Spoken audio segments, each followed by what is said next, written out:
Hello YouTube, welcome back to Thinky Dailies, Season 3, Puzzle 59, Mosaic Messaging, The Square Jam by Murat and Tonta.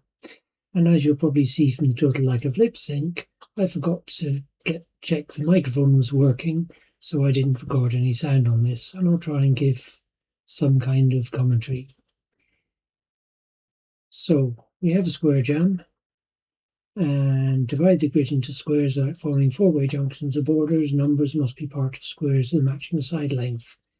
And the first thing that jumps out is that all of the squares are side 1.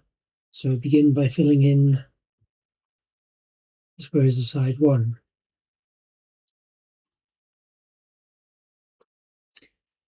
Then I look around to see what to do, and I think I find the one up near the top, but just away from the border first. No, I started off looking at this one on the left-hand side and can't work out anything useful from it. This one, on the other hand, I can see that I'm going to need something like a 2x2 square next to it, because I'm going to have to put a 1x1 square above it. So I put in the 2x2 square first, and then the 1x1. It would have been more obvious to do it the other way around. Then we've got at least a 2x2 the other side, but it could also be 3x3. Now I'm looking off here, and I can see I could put a big square in here, but I can't put a corner there where I'm indicating, because that would be the crosshatch. So that means there has to be another 2x2 in the corner. Yeah, like that. And that gives me a 1x1, and that gives another 2x2 and a 1x1 hanging down from it. And then there's another edge that has to extend one more to the left. Come on, right. It's slow there on the uptake. And that means I've got at least a 3x3 here. Moving down to the one further down on the right-hand side. Come on. Right, that one is like the one at the top. There's going to have to be at least a 2x2. What I can't tell is whether there could be a 4x4, sorry, 5x5 instead. So I just settled for drawing in those ones. And another place there that I can't split the squares.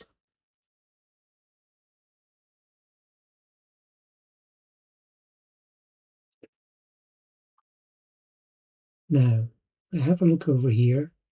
I'm not sure that at this point I work out exactly how it has to be divided. So I go over here and do the same trick as happened at the top and at the right. The only difference is this time I don't know that it's only 2x2, it could be larger.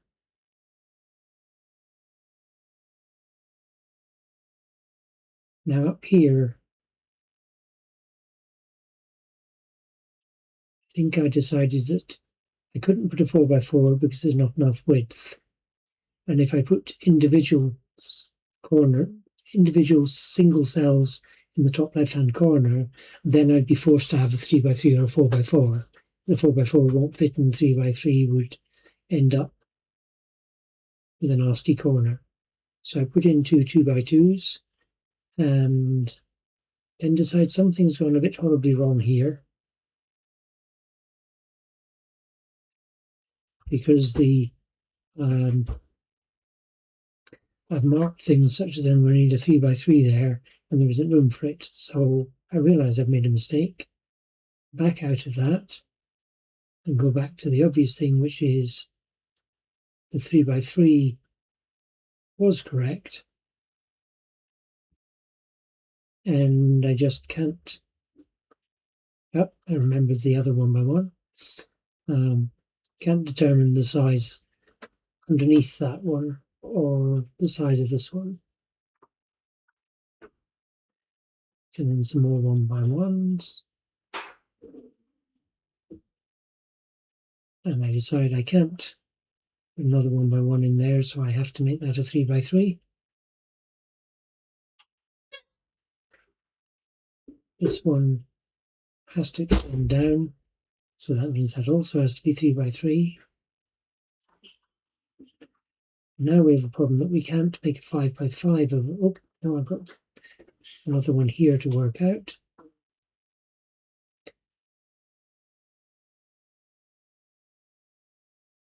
So at this point I realise I can't do a 5 by 5 anymore in this area, so it's going to have to be a 3 by 3 and a 2 by 2.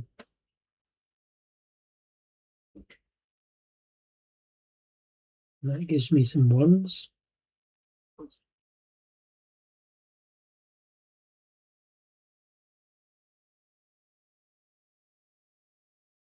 And that forces a 1 by 1 square. And when I can draw the blue lines, I've got to have at least a 3 by 3 square there, so that one above it becomes a 2 by 2.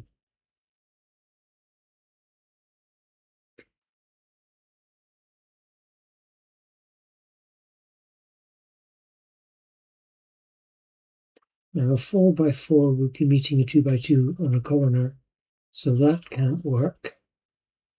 So that means this one can only be 3 by 3.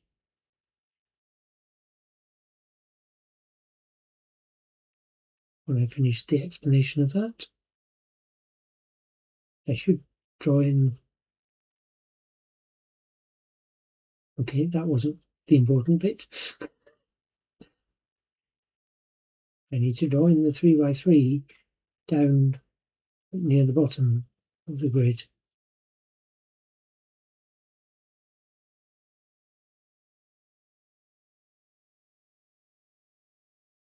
Okay, I've worked out that one has to be 3 by 3 and that one has to be 3 by 3. And I've drawn them both in together. And now at this point, I think I just look at it and say to myself, aha, if I make a nice big 3 by 3 there, then I can split the rest of the grid up like that and get the solution. It's a mosaic of the founders, all 8 of them. The Yeti points at the spiral signature, then taps the 8th founder.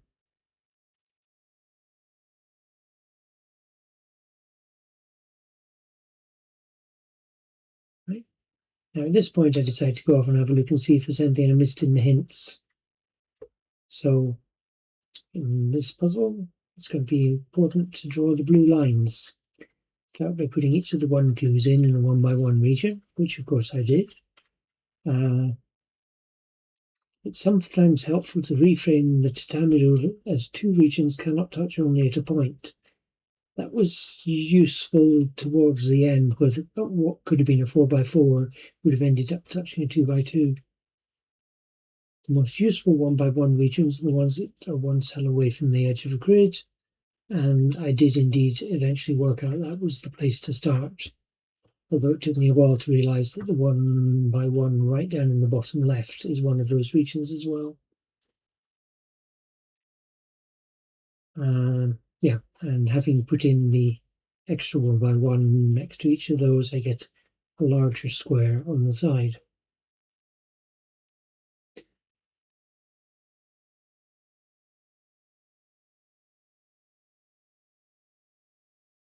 I should try and make the cursor more obvious on the grid when I'm doing these puzzles. I'll remember that now that I'm actually trying to follow what I'm doing without the benefit of hearing myself even. Yeah, at this point I think I'm just sort of stepping through the hints because I roughly followed what they're saying, I think, but I'm not going to go through in detail working out exactly what's what.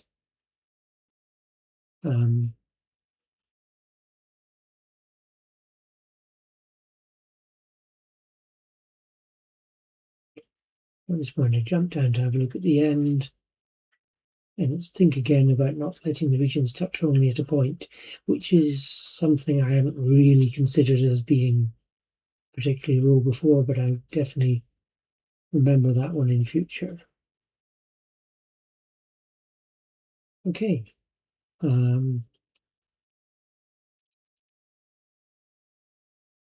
So that was the hints, that was the puzzle.